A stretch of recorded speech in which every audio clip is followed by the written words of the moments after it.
Bunlar yeni ilə görə bu qiymətədir. Bəli, bəli, yeni ilə görə kampaniyadadır. Ha şeylə. Sən bana. Ha pota. Sen bellədən sən bana bir 3 tane iPhone ver. Neçəlik? Ha necəli olacaq 2 terabayt yekə özün boyda. Bir de bize ne ver? Saç kurculaklamak için o Dyson feni var ha. Ondan ver. 2 tane. Hansıdır?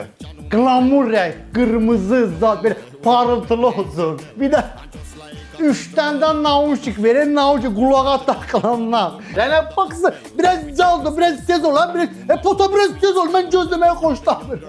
Hoşlanmıyorum, hiç hoşlanmıyorum. Siz de gözlemeye hoşlanmıyorum, şeyler mi kardeş? Gel arxamıza. Tələsirik, bir müştərilər çoxdur. Ha, Məhəbbəd, nə gözü döyüşürlər burada? Tut bunları. Eşsənmə.